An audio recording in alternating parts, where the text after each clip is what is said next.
estoy grabando. Vamos a seguir compartiendo pantalla. Entonces, les decía, cuando aparece este shock séptico, aparece de la mano, unido, con la hipotensión refractaria. Es decir, ya ahora, por más que yo le haya dado líquido, por más que yo le esté dando vasopresores, por eso vimos primero vasopresores y hablamos primero de la resucitación del shock, para poder entender que ahora todo este volumen que yo le estoy dando al paciente se está escapando por estos canales que se abren en el endotelio y que permiten que, ante una mínima presión hidrostática, el agua fluya hacia el intersticio. Ya no necesitamos tener una gran presión hidrostática, como nos explica la ley de Starling, para que se produzca un edema. Ahora fluye porque se abren los canales de agua. Por esta misma lesión inflamatoria se produce la apertura de estos canales y el agua fluye hacia el endotelio. Perdón, hacia el intersticio, estoy diciendo. ¿Qué va a pasar con esto? Esta hipoperfusión, hipotensión refractaria, va a llevar a la hipoperfusión y a la falla multiorgánica. Y sabemos que la falla de 5 órganos produce más de un 90% de probabilidad de morirse. Por lo tanto, ni hablar si son órganos vitales, ¿sí? Por lo tanto, lo que nosotros, todos los esfuerzos que vamos a hacer es para no llegar a este estadio, ¿sí? El paciente entra en este estadio y nosotros vamos a tratar de que no llegue a este estadio, porque una vez que llega al shock séptico, la mortalidad es muy alta.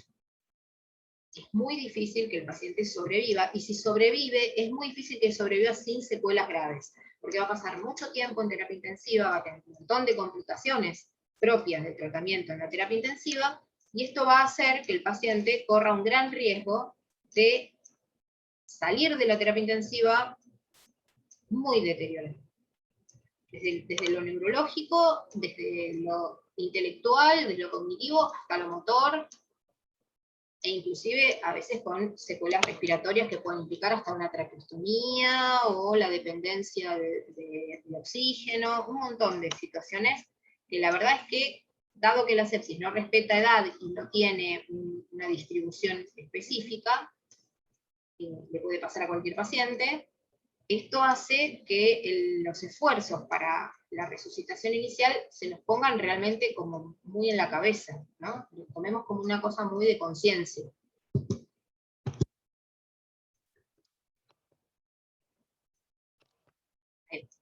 Esto simplemente es un gráfico que salió hace muchos años, ya en el New England, que es una revista que también ustedes me escuchan nombrar a menudo.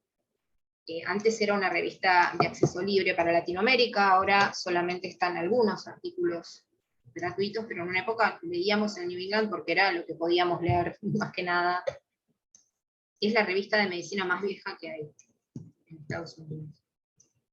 Antes la leíamos en las bibliotecas en papel, después la pasamos a leer en los computadores.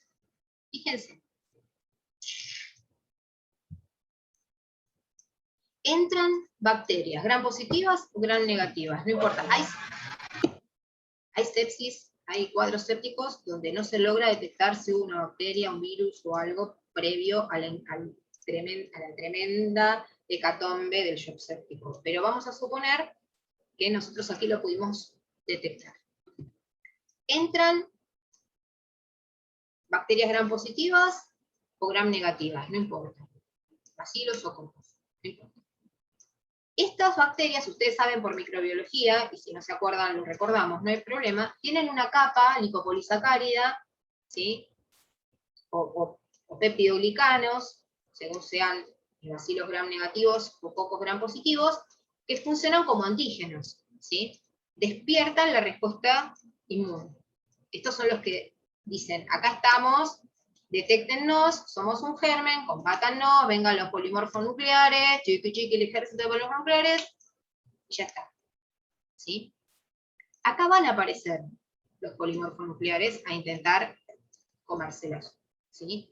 Van a aparecer los CD4, van a aparecer todos los que detecten, primero los linfocitos, que son los que detectan la presencia, después los neutrófilos, los polimorfos nucleares, es lo mismo, que se los van a comer. Eso está bárbaro. Eso sería una infección controlada, y ya está. Ahora, ¿qué pasa acá? acá pasa que ingresan estas bacterias y desarrollan rápidamente, además de la activación macrofágica y todo esto que yo les digo, dos cuestiones. Aparecen todas las sustancias inflamatorias, las prostaglandinas, los leucotrienos, que se acuerdan de asma, ¿sí? Las proteasas, los oxidantes, el factor de necrosis tumoral, las interleuquinas, yo les decía que se pueden dosar ahora la interleuquina 2, la interleuquina 6, ¿sí? Hay un montón de sustancias que van a empezar a lastimar, entre comillas, la pared del endotelio, que es esta pared que ustedes ven acá, que no es ni más ni menos que la íntima que cubre los vasos, ¿sí? Esto por un lado. Por un lado tienen toda esta respuesta inflamatoria. Por otro lado, ¿se acuerdan que yo les dije? Acuérdense que existe algo que se llama óxido nítrico y que el óxido nítrico es un vasodilatador endógeno que funciona, por ejemplo, ante la anafilaxia como respuesta. Bueno, acá este óxido nítrico se va a activar como si el paciente tuviera una anafilaxia y va a producir una gran vasodilatación. Esta gran vasodilatación va a hacer que también fluya líquido por fuera del endotelio. Es decir, que va a caer la presión arterial en el punto, y además va a haber fuga de agua capilar. Así se llama, fuga de agua capilar.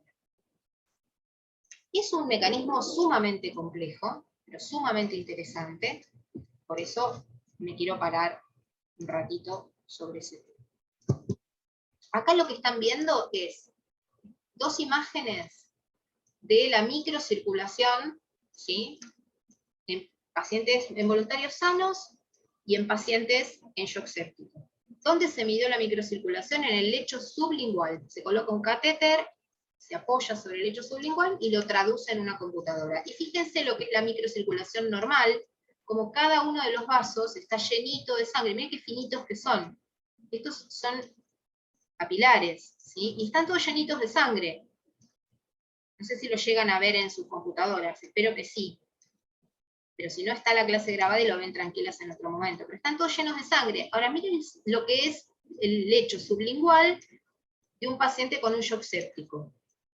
En un paciente con un shock séptico, todo esto que ustedes ven acá, que está como si fuera línea de puntos, es flujo perezoso o nulo, ¿sí? ¿Se entiende? Es un flujo de sangre que es imposible que llegue ni a los órganos ni a las células. Y acá es a donde se produce la falla multiorgánica, porque la falla multiorgánica se asocia justamente a la hipoperfusión. Espérenme un segundito que me parece que me están golpeando. ¿Sí? ¿Qué pasa? ¿Qué pasó? Ah, bueno, muchas gracias, estoy dando clase. No, está bien, nos vemos. Cualquier cosa le avisas a Elena. Hasta luego, buen fin de semana. Bien, perdonen, discúlpenme la interrupción. Entonces, esto que yo quería que lo vieran, porque lo que uno ve no se lo olvida más, es súper importante. Entonces, cuando les digan, no, pero lo que pasa con la microcirculación es que hay flujo lento o casi no hay flujo, y ustedes se van a imaginar esto que está acá, cómo le está llegando sangre, ¿sí? Fíjense que los capilares, donde había acá muchas ramitas, no hay. Y si hay, casi no tienen sangre. Eso es lo que produce la falla de órgano, la hipoperfusión. Por eso ya no hablamos de circulación, hablamos de perfusión, ¿sí? Para detectar este tipo de pacientes, antes de que esto suceda, se inventó un score que dio resultado,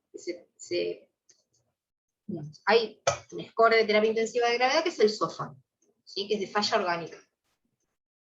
Se decidió compararlo con algunos puntos fundamentales que se pueden ver en una guardia, en una sala, en un quirófano, donde sea, que nos pueden dar idea de infección, no de sepsis. Para sepsis se necesitan más datos, pero sí ya nos dicen que algo está mal. Si el paciente cumple con estos criterios, ¿sí? Aunque solo tenga 2 o más criterios de estos 3, ya estamos hablando de que el paciente está cursando una infección hasta que alguien me demuestre lo contrario. Y fíjense, hipotensión, tensión arterial menor de 100 milímetros de mercurio. Sistólica. ¿Sí? 2 puntos en la caída de la escala de coma de Glasgow, de 15, que es estatus normal, a igual o menor de 13, es decir, alteración del estado mental. Y taquipnea. Yo siempre les digo que la taquipnea es el principal indicador de que algo anda mal en el medio interno. ¿Y qué anda mal en el medio interno para que un paciente esté taquipneico? Está acidificando. Y acidificar es sinónimo de infección. Si el paciente empieza a querer ventilar, quiere ventilar dióxido de carbono, porque esto ya lo saben de medio interno. ¿Para qué? Para compensar el pH. Entonces, cuando aparece la taquipnea, por ejemplo, y la hipotensión o la taquipnea y la alteración del estado mental, por ejemplo, o la alteración del estado mental y la hipotensión, ya tenemos que tener una alta sospecha de infección. No es diagnóstico de sepsis, por eso se lo puse acá abajo. No es diagnóstico de sepsis, pero nos da una alta sospecha de infección. Y hay que empezar a actuar consecuentemente con eso. Por eso me gusta mucho, yo me río porque yo pensé, cuando me dijeron se va a llamar Quick Sofa, Quick es rápido, y es como el sofá achicadito y haciéndose rápido, y el ingenio de la gente no tiene límite, y armaron directamente el sofá. ¿Sí? Acá van a tener para explayarse y leer todos los criterios diagnósticos. Les voy a pedir que cuando se sienten a ver la clase, porque esta clase también está grabada, y vayan a ver los criterios diagnósticos, en ese momento anoten aquello que no entienden. Porque lo vamos a charlar y lo vamos a buscar, porque va a ser parte después de que lo usen para su trabajo de evaluación. Entonces sean vivos y vayan a buscar lo que está acá. Vayan a buscarlo primero la bibliografía, y después haremos un momento en el cual veamos lo que no se entiende. ¿Sí? Hay parámetros generales, parámetros hemodinámicos, parámetros de disfunción orgánica, o sea, cada órgano tiene su propio parámetro de disfunción. Por ejemplo, si estoy hablando del riñón, voy a ir a ver la tasa de filtrado glomerular, la creatinina, que ya saben qué es, y si no saben qué es, vuelvan a adultos 2, donde tuvieron que buscar qué era la creatinina.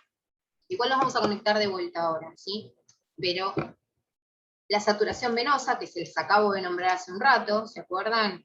En la clase pasada, que por algo hablamos de la saturación venosa, ¿sí? Y por qué cambia, del ácido láctico y por qué aumenta, porque es metabolismo anaerobio, porque todo esto que está pasando es que no le está llegando oxígeno ni nutrientes a la célula, entonces todo lo que está haciendo es en anaerobia. Al hacerse anaerobiosis, o sea, metabolismo anaerobio, el paciente empieza a tener pérdida de la función de los órganos, o por lo menos alterar la función de los órganos. A la par, vamos a tomarnos 2 minutos, aparecen las alteraciones hemodinámicas que tienen que ver con la vasodilatación, la caída